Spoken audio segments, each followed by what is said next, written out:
Good evening and God bless everyone. Thank you for tuning in tonight to the podcast, Hemping with Father Joe. In our usual manner tonight, we will open up in prayer. We ask you, Father God, Jesus, to please bless this episode. And Lord, we ask you, Father God, to open our minds and our hearts to open to all things hemp. We ask these things in your name. In Jesus' name we pray. Amen. Well, welcome everybody. Thanks for joining and tuning in. Tonight we are going to discuss THC conversions or hemp conversions, period, from hemp CBD into THC 0, Delta 8, Delta 9. It's endless. There's all types of different conversions that they wanted to do. And we're going to discuss what our role was in all this. I want to take questions tonight, so I'm going to turn the comments on here. Let's see here. Let's see. Comments. Live viewer comments is shown. Show up. Okay. All right. We're going to. Okay, so when comments come in, you guys, if you're watching, I'll try to answer your question and address them. Let's see, it's now 9:21. I'm going to set my clock here for 30 minutes, and I think we can have a 30-minute discussion on all this. Bear with me as I hit the clock. I want to apologize to you guys that are watching, too, that I don't have my holy garments on. I haven't felt well in a couple days, and I just can't bear to sit here in the office chilly. So I got this sweatshirt on. So thank you for understanding that. All right, I'm going to set this for 30 minutes. And there we go. All right, so let's talk about it. Let's get started. All right, so the conversion, let's talk about why we're meeting tonight and we're talking. So recently, MLive on the 15th ran an article about the recent announcement from the Cannabis Regulatory Agency, the CRA, which discussed in the article that they were going to stop the rulemaking process on conversions from hemp oil into THC, for example, or Delta 9 or Delta 8 or THC 0, for example. All of these things started on this bill. Actually, when did we get brought in? So the bill says July 13th of 2021. So we were probably in the discussion phase on this in June, I'm guessing. And we got brought in by Representative Robbie. He's a Democrat. I'm not sure what district he's from. I can't remember. Let's see here. So eventually, so what ends up happening in the beginning is we get brought in. They ask us about our opinion on this conversions. We're for conversions, but we're not for conversions unless it's in the regulated market, the metric. Let's see. I'm just trying to read this, you guys, so I make sure I'm giving you good information.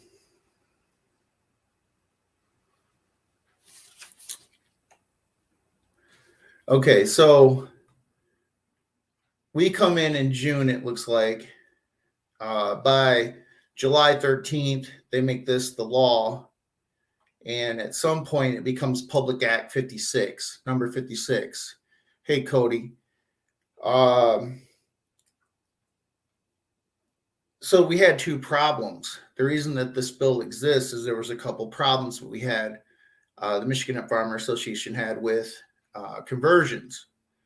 In the beginning, we got involved because there was folks selling products that were labeled as hemp in gas stations, smoke shops and different retail venues in Michigan, and they were selling them misbranding and mislabeled as hemp, and knowing that they're actually psychotropic cannabinoids. And what was happening is people were getting stoned off this stuff, thinking it was hemp, and finding out it wasn't actually hemp. It was a hemp that was converted into like Delta 8 or Delta 10 or THC 0, for example.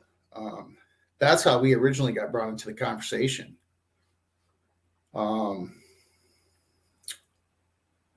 Trust me, I didn't want anything to do with this stuff at first.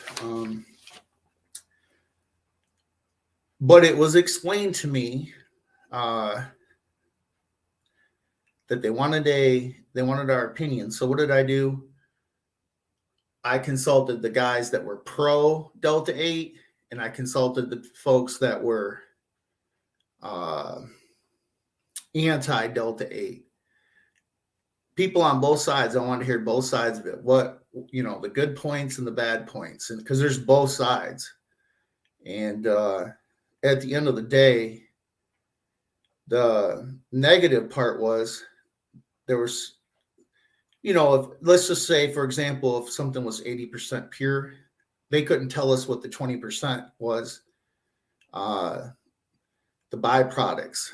So that became a safety concern for me. The potential of Delta 8 or any of these other cannabinoids was very promising. I heard a lot of good testimony from people that how well they work for people in states that didn't have current cannabis laws. So that made me for Delta 8.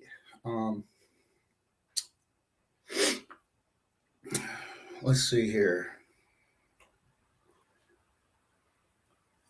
I think it's important to know we tried to save conversions here in the state of Michigan. Michigan Hemp Farmer Association, we never, read the bill, read House Bill 4517. We it's in the language. We're supposed to have Delta 8 available here in the state of Michigan. And that was our intent.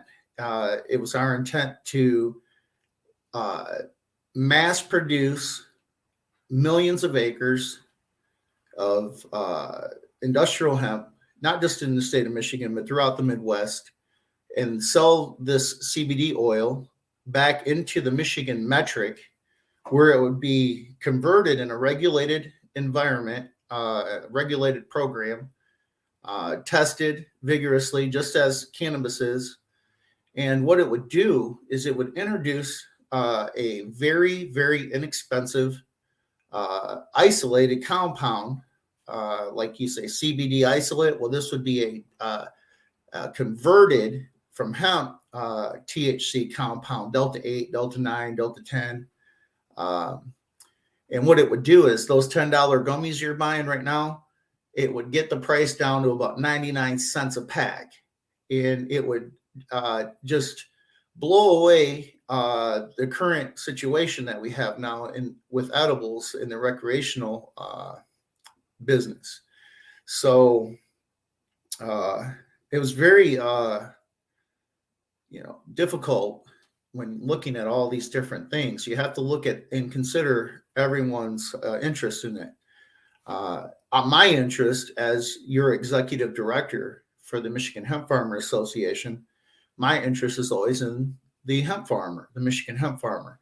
So when we signed on to this bill, we thought it was a good thing, because we think, the hemp farmer's bottleneck in the CBD industry is the ability to have a market where this stuff is really, the demand is high.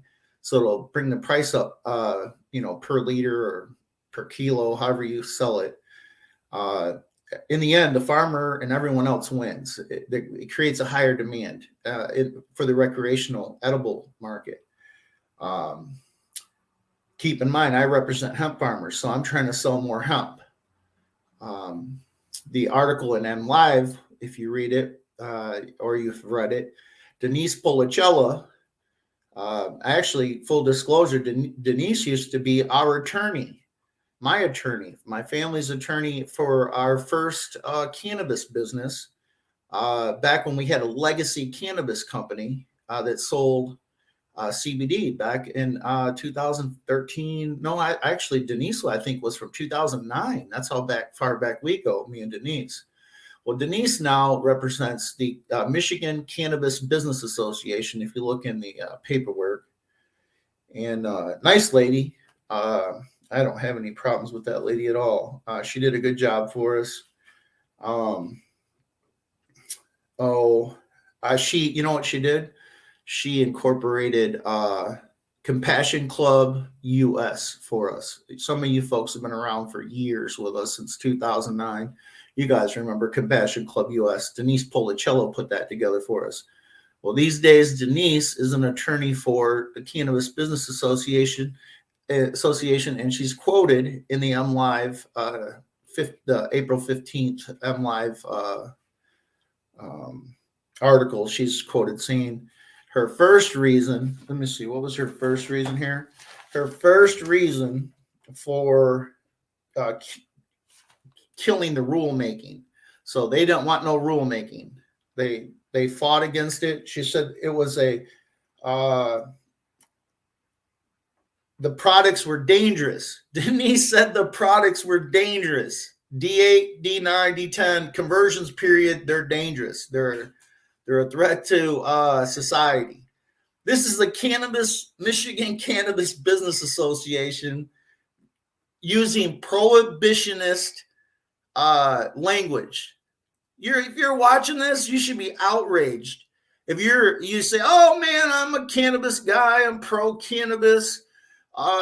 You're talking legacy cannabis or legacy hemp people, or you're a podcaster and you're a hemp leader or a cannabis leader and whatever. If you think you know someone who's a cannabis leader and they're not shaming Denise Policello's activities, those are prohibitionist activities, is what she just did when she made a comment publicly saying it was a health issue. Think about this. The cannabis industry just killed a huge opportunity for the hemp industry to come in and dramatically make a historical change in the recreational cannabis industry. Okay. So if anyone is upset at anybody at all for not being able to do conversions here from hemp into Delta THC 8, Delta 8 or Delta 9 or Delta 10 or any other conversion, you can thank the Cannabis Business Association because they're quoted as stopping this thing. They also said, they acknowledged that the second reason they had a business plug in this, and they said the reason they want to stop it was because Michigan cannabis businesses that are set up currently in the state, who they represent, that's an association, they have members they represent, this would dramatically damage their businesses. It would put some edible companies completely out of business in the recreational market. I'm Father Joe, so I'm going to shoot straight with you. It would decimate, eliminate, and destroy small cannabis businesses. Let's be clear about that. I don't want to be any part of that. Okay. The unfortunate part is when you're doing a bill and you're in a legislative role and you have a job like mine, you ask for things that you want, and then you'll be lucky if you get one or two of them. And sometimes you, in a bill or in a law, and most times, not sometimes, most times, you're not going to agree with everything in the bill or necessarily like everything in the bill, but you're going to ride with it because your stuff for your agenda and your organization is in that bill. This is the reality of it, folks. I'm a lobbyist. I have to declare that fully. I'm a lobbyist for the Michigan Hemp Farmer Association, not just your executive director, but I have to disclose I'm a lobbyist, and I work for industrial hemp farmers and business owners. That's my primary purpose. And Denise Policella's is for the cannabis folks. I don't want to beat around the bush here.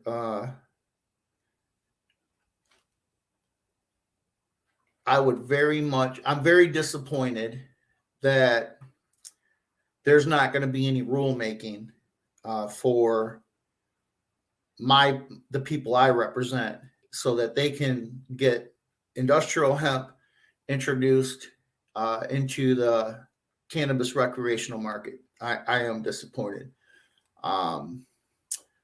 However, I'm also ecstatic. I'll get with you in just a second, Kenny. Give me just a second. I'll get to that question. I'm ecstatic, though, that we have removed potentially harmful, not tested, non-regulated products that are mislabeled. Remember this, folks. If it says hemp on that package, it better not get you stoned. You better not feel sort of stoned, kind of stoned. Hemp doesn't get people high. Okay, it's just common sense stuff here. You don't even got to have laws for it. But unfortunately, people they want to make money and they want to make quick bucks, so they'll figure out how to do that. And there may be some of that went on with this situation. I won't point any fingers because I don't know if that's the fact or not. But it sure looks like some folks knew that this stuff was getting people stoned and selling it under the guise of industrial hemp. And they knew darn well that these conversions turn this stuff into stuff that gets you high. And I'm not opposed to smoking cannabis or industrial hemp in any way, as you guys know. But what I'm against is selling something that's mislabeled and under the guise that it's hemp. It's not hemp. It's disgraceful. It's not hemp. That's just it. It's an isomer. You guys know I've heard both sides of the issue. I understand the arguments, but that's my opinion on it.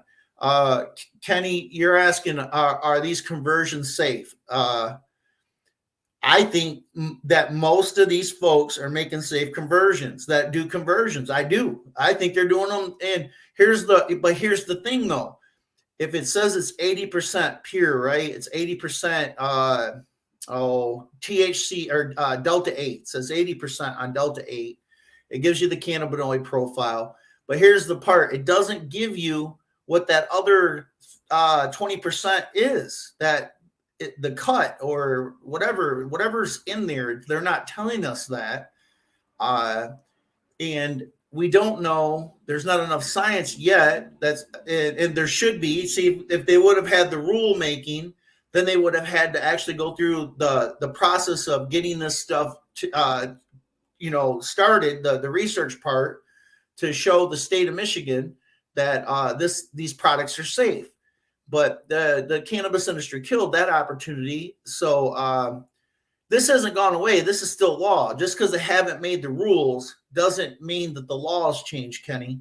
There's still, let me say this, I'm a lobbyist. Anybody could call me watching this that says, say Coca-Cola is watching, or Pepsi, or the Fago company, and they want any bottling company, and they say, hey, we want to make cheap THC-infused soft drinks in the Michigan cannabis adult use market, and we want to make these things cheap, where they're only like 25% more than a normal soda pop, because they're going to get this converted cheap, converted Delta 8 or Delta 9 or Delta 10, whatever they choose. They're going to get that cheap, so they're going to just flood the market with all this cheap soft drinks. Somebody that would do something like Coca-Cola would be one, I would guess. Gosh, There's a bunch of them. You think Fago might actually go for something like this. But a bottler, they're already bottling. They already have the line set up. All they're doing is sprinkling a little bit of this converted oil in there, and now they're in the THC game, and they're blowing people away. You know, I'm for hire. You know, I'm for hire.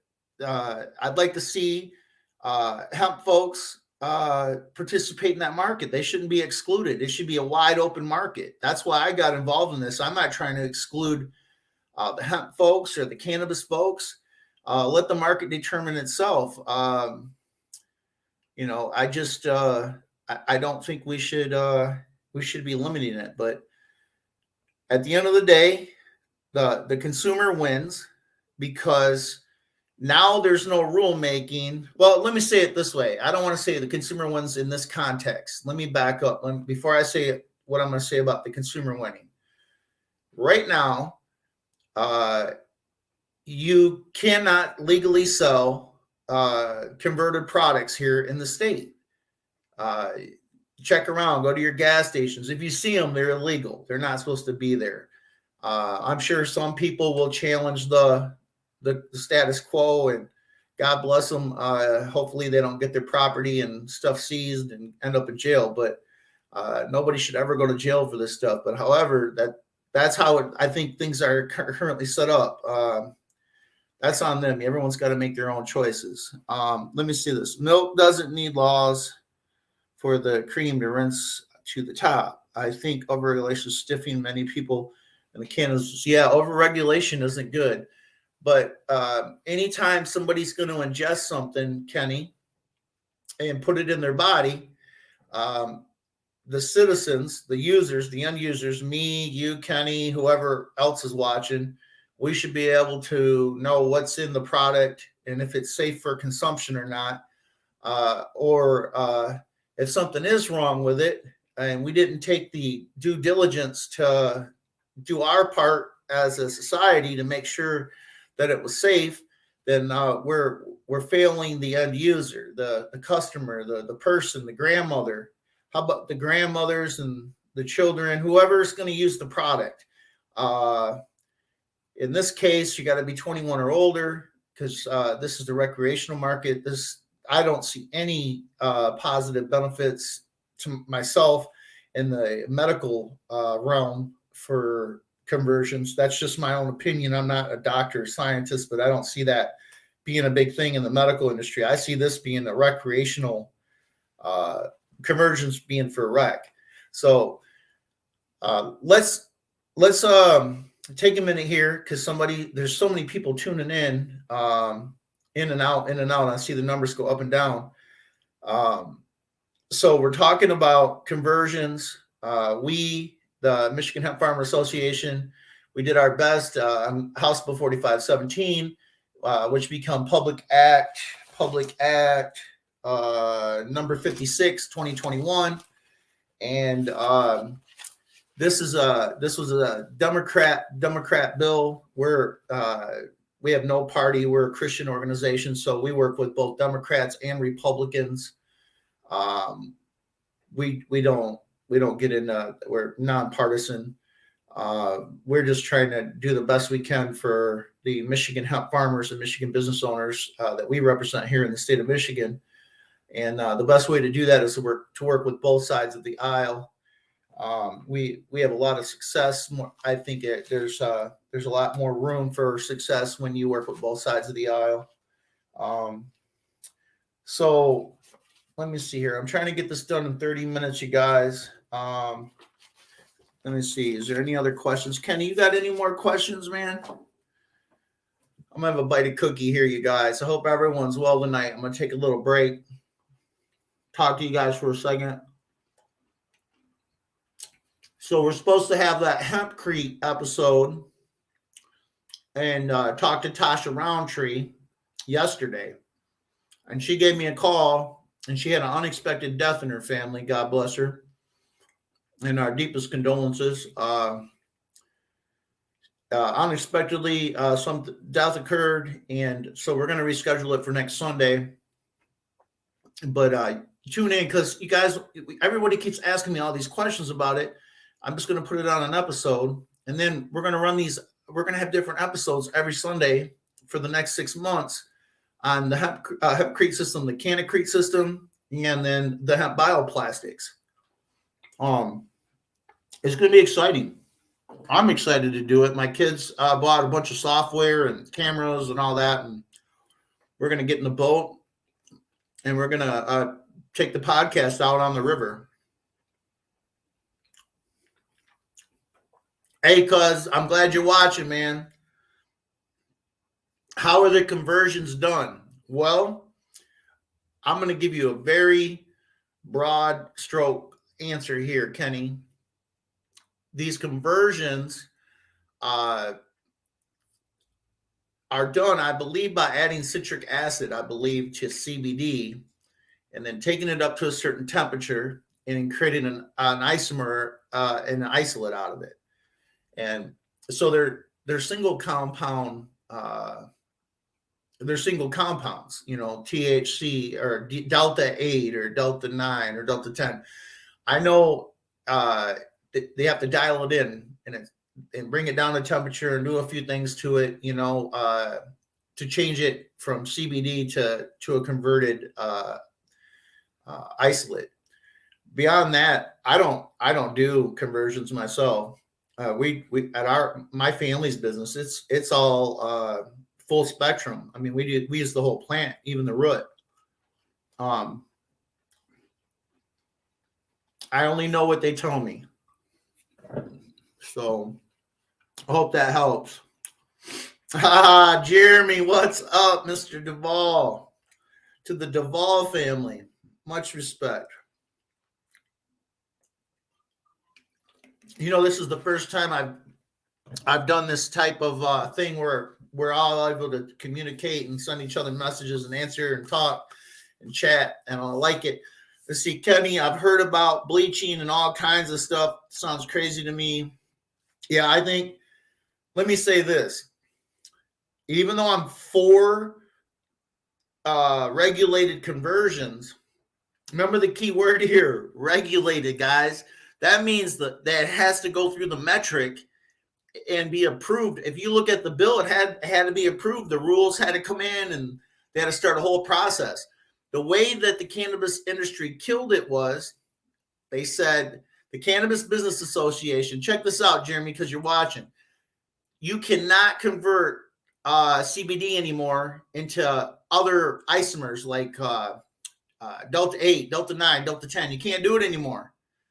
The reason being is because there's no rules to do it. Who killed the rules? The Cannabis Business Association did it.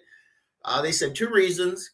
First, it's not safe. That's a very I just heard Rick Thompson say this. That kind of talk is prohibitionist talk. Rick Thompson from Normal. If you don't know him, he's a reporter from. He does a lot of reporting in the cannabis industry. I'm not sure if he owns any cannabis companies, but he's definitely he's been around from day one. There's just a small group of us here in the state that all know each other. Rick is a well-respected guy in the industry, and he just made that comment. I agree with Rick Thompson. If you're watching Rick, anyone who would take that approach, it's questionable to say it like that. Me, I would rather say, look, we read the bill. I mean, we rode with the bill. The bill's real simple. It says we're gonna create a process and to make Delta 8 and 9 and 10 and all these conversions safe through the Cannabis Regulatory Agency. But they put the halt on it. The CRA stopped the rulemaking. So if there's no rulemaking, guess what, folks? There's no Delta 8 conversions. There's no conversions, period. So technically, it's illegal. It got outlawed by a matter of stopping the rulemaking. I'm repeating this because I know some of you guys are coming in and out, but I got calls today from two media agencies. They said, "Hey, you're against it." I said, "Well, kinda. I'm kind of against it." Well, let me explain how I'm against it. I'm against it being in gas stations and in a non-regulated market. That's how I'm against it. I am for it, and our organization's for it. If we can have our farmers sell it into the metric here in Michigan, like the bill said, the law, it's not a bill, it's a law. Like the law says, rules are made, and it's a safe, trusted product that we can let loose here in the state and enter the recreational market. Again, there's not going to be no rules. The rule making is over. It's official on the 15th. Doesn't mean it's over forever. There's no rule making right now. So, unless they get a bill through that says absolutely there will never be any rule making on making converted, compounds, that's what they'll have to do. Because somebody's going to come in. If they don't pay me, they're going to pay someone like me or someone better than me. Heck, you're lucky if you get me. There's some other lobbyists. They've been doing this longer than 30, 40 years, and they'll come in and they'll just zip this sucker right up. They're not monkeying around. I won't be. I'm your least of the worries. You get a real life six-figure lobbyist on this thing for a company like Coca-Cola. If they were wanting to enter the industry and reintroduce conversions to get the rules made, let me tell you, they would be able to. That's the kind of company that'd be able to get it done. So these guys, they're off the hook for right now. But I'm telling you, that's a lot. There's so many millions and billions of dollars of potential there to enter the recreational market with industrial hemp. The math, I mean, you just do the math. Eventually, somebody's going to say, "Hey, we can't keep the conversion guys out of this just to protect the marijuana industry." You think they're going to allow that for only so long? I mean, I guess the only way they can do it is to hire the other side, the cannabis guys. They're going to have the Denise Policella, great attorney and nice lady, but she ain't no lobbyist. She can only do so much. You get the right lobbyists in there, and they get the bill. They're going to get a bill introduced or some policy introduced. Administrations could change this time around. We could be dealing with a whole new governor and come in and say, "Oh no, some conversions are going to happen now." Anything's possible. I'm a legacy. I own a legacy hemp company. I'm a legacy. I mean, probably I can only think of a couple of us. Mary Jane Hemp Seeds. I can't remember the owner's name. Her and me. I think we're the only two in the state that own legacy hemp companies. I probably should get a hold of her and see what her thoughts are on some things. But the last time I spoke to her, she really didn't want to be involved in politics. She just wanted to sell her hemp stuff, and that was it. And God bless her for it. But I probably should check in with her. It's been a while. It's been 34 minutes, you guys. I'm gonna wrap it up in a second. Let me see what Kenny's saying. Oh, hey, Jeremy. Okay. You're in Indiana. Okay. Gotcha. Well, I hope you're well, buddy. Let's see. I was just going to say Rick may have a vested interest. No, Rick don't have no vested interest. Let me tell you something about Rick Thompson. Coming right straight from the horse's mouth, Father Joe. Me and Rick don't agree on everything, and we have different political views on most things. But let me say this. When it comes to marijuana, cannabis, industrial hemp, I'll ride with Rick 99% of the time. I can ride in the same bus he rides in, and vice versa. He has been very helpful to the industrial hemp movement here in Michigan. Don't forget, he put us in High Times magazine. That he understood the importance of documenting the history that we were making when we became the first industrial hemp company in the state of Michigan to receive a research hemp license from 2014 to 2018. He understood we were the only ones. He understood how important it was that somebody documented that. That's something Rick Thompson did, and he needs to be applauded for that, Kenny. So I don't think Rick has any interest other than maybe he's got a few buddies that were in. I think he mentioned in a post on Facebook somewhere. I saw it somewhere. He said something about 2 people that were in the industry, and I think they're friends of his. And he was being respectful to them and just trying to protect their, like you'd say like I'm doing for Rick right now. Hey, Rick's a good guy. He was saying, hey, this guy and this lady's they're good people. I'm sure they are. Matter of fact, I'm friends with one of the people, the lady. I won't even say her name, but I mean, we chatted a little bit about it. She knows we're not mad at each other. We're still friends. But it's a strong issue. I think this is a big deal to most people. I see most of the people that are really upset about this, they're from states that don't have legal cannabis. Okay. They don't have any cannabis laws. So Indiana, Kentucky, Tennessee, they don't have any you get caught with weed down there, you're busted. So this is a go around. This is the closest they can get to getting stoned legally, is to have these conversion products brought into their state, and then they buck the system and they fight and all that. And what it is, it's a way for them to inch closer to legalization. And man, who isn't for that? We want to legalize the whole United States. We want to end prohibition, period. Don't ever get it twisted. If anyone ever tells you that the folks at the Michigan Hemp Farmer Association are Christian folks who want to get that are prohibitionists, you knock that down and you let them know that that's a BS. That's a bunch of baloney.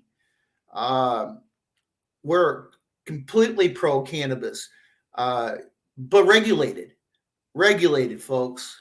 Have been since 2009. We've been doing this since 2009. We've been advocating. It's the same thing. Check our Facebook page. It'll say, this opened in 2009. The Facebook page did. And if you read it, it tells you that we're a Christian organization and we're looking to shape legislation with the respect of Christian values. And we've done that. And some folks may not like that. That's too bad. You put your 2 cents in, if you like, on the bills, just like we do. You put your work in, show up to the meetings, show up and be heard. Not on Facebook, be heard like we do, like we show up. We spend thousands of dollars making sure to shape this legislation. We invite you to join us or create your own organization. Heck, the non-Christian hemp organization. That's fine. If you got good bills, we'll support them. We're Coptics. We recognize all nations of God. Cheers to all of you guys. At the end of the day, you're going to do the right thing, though. If I have anything to say about it, you're not going to skirt the law and mislabel products and call them hemp when they get people stoned.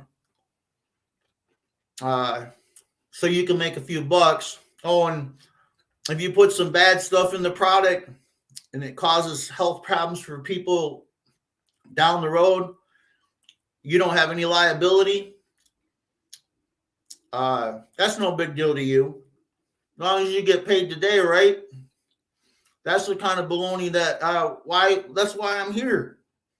You understand that? We're not going to put up with that. You want to sell cannabis? You want to be in the hemp industry? You want to be legal? Be legal. Think about this. I'm not going to say no names, but there's a bunch of you guys watching. Think about this. We just had a recall in Michigan in the cannabis industry. Well, probably, I don't know, millions of dollars. I can't remember how many millions. Now there's another thing going on. I'm not going to say no names. You guys know. Backdoor stuff. My point is, there's always a couple knuckleheads out there. They got to break the rules. We got it legal. Just follow the dang rules. We got the darn stuff legal. We sat here and fought for it for all these years for everyone to be able to do this. We got knuckleheads out here still trying to get over. They can't make a buck without having to play games with the system. It makes us all look bad. Shame on you guys. I'm not going to talk about the cannabis, folks. Oh, what is Kenny saying? Kenny, the health of the people is the most important. Yeah, it is, Kenny. The health of the people. Look at, always be suspicious of anyone who puts profits over the well-being of the patient. There used to be some old snake oil salesman here in Michigan, a cannabis guy. I can't even think of the guy's name. Fat guy. I don't even remember where he's from. He's that unimportant now.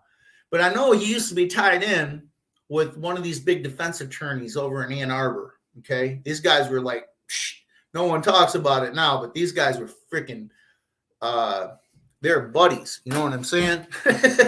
Buddies. Anyways, this guy would say, oh, I'm giving away free RSO to people who have cancer. So I mosey over there because I had some prostate issues.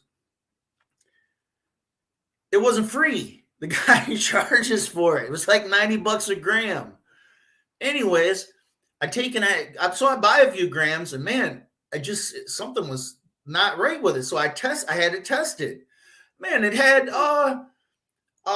residual freaking chemicals in it from when he processed it. I know some of you guys are watching this and know who the guy is, but he was selling this crap all over Michigan and then telling people, him and this attorney, this famous, or I guess he's famous. I'm assuming he's a popular guy. I mean, some folks in some circles think he is. That's how they treat him. But this guy, he's riding along with this guy. You know, they created this cannabis organization, and they're heroes. They were heroes. I mean, that's where I got my first taste of the snake oil BS that goes on here in Michigan. These guys are selling tainted RSO and saying it was free. You just had to come get it, and bragging that they're saving all these lives, and then they're really charging for it. Yeah, what a piece of shit. Excuse my foul language, everyone, but yeah, real pieces of shit. POSs. They're not around. They got ran out of town. The attorney's still around. And when I spoke to him last about it, he told me the guy was no good and he separated himself from him. So I got to take him at his word. He seems like a good enough guy. I'd hire him. I mean, he's a good attorney. I'd hire the guy. So, but he's in that circle though. These guys all were together. If you only knew the history, it would take hours to explain it. But so listen, we're dragging on, guys. Let me leave you with this, because it's really important. We tried to save the conversions. Okay, we took them, took mislabeled products that were psychotropic, converted products that said hemp on them, that were in the wrong venues. They're in gas stations and smoke shops and any place they could get these people to sell this stuff. And then they do the wink. Hey, this is that legal cannabis. I even saw stuff on YouTube where the guys on there saying, yeah, the legal high. You guys know. I mean, you've seen it. Everyone's seen it. We decided in Michigan we didn't want that here because we have a medical program. and we also have a recreational cannabis program. So we said, okay, we're going to put it. We're not going to make Delta 8 or any of these conversions illegal. We saw a benefit from it because I represent the Michigan hemp farmers here in the state of Michigan. I said, oh, well, that's going to give us a place to sell our hemp oil into the metric, and they'll convert it over and make soda pops, and prices will come down. But then what happened was the law went into effect and everything. They got to the rulemaking process. By that time, the Michigan Cannabis Business Association, Denise Policella, is quoted in MLive on the 15th of this month, just a few days ago, saying that she felt it was a dangerous product of some sort of health issues. This wasn't a safe product. I'm ad-libbing here. I'm not word for word. But it was, she gave it the old prohibitionist, hey, this is going to hurt you. All right, Denise, I understand you're trying to protect your people. I get it. And then the second thing is, oh, by the way, I represent cannabis businesses who are in the edible business, and this would put them out of business. I totally get that. She did her job. Bravo. You stopped the policy making, counselor. You did a good job. You used to work for me. So thumbs up from Joe Brown again. You always did a good job for us. You did a good job for your clients in this situation, I believe. However, at the end of the day, those products are off the shelves, and these products are now illegal in Michigan because the Cannabis Business Association stopped the rulemaking process. So now, if you're in that business, a lot of hemp people here in Michigan who are really doing well with it are now not able to do it here in Michigan. Now they got to recreate themselves. So that's it's not good. There's good parts to it. Here's the good part: is it's off these shelves. I know eventually, I believe you're going to see conversions come back into the conversation again here in Michigan, because these big beverage companies are going to come in and they're going to want cheap conversion oil to introduce into the rec market. I don't know how the cannabis lobby is going to deal with it. We'll see. I'll have to wait and watch. But I hope you guys had a good time. I sure did. I like how you guys, hi, Vicky. I like how you guys are getting engaged. I wish there would have been more questions. I hope I cleared it up. I hope you guys understand it's tricky. Yeah, we're against Delta 8. That's sure is true. But don't get it twisted. We're against it in an unregulated market. We created a bill and a law. It's actual law. And you can't have it in an unregulated market. It's got to be in the metric. Well, unfortunately, there's a rulemaking process in the metric, and the Cannabis Business Association shut it down. Some people are going to say, yay, that's great. Other people are going to say, that's bad. Me, it don't matter either way to me. The main thing for me is that we got it off the wrong shelves, and it is exactly what I said it was from day one. It wasn't hemp. And anybody who was saying it was hemp, come on. If it gets you high, it's not hemp. Keep it real. Keep it real, folks. Anyway, if you're in the market where you have the opinion that conversion oil should be legal in Michigan, and you want to do something about it, I'm for hire.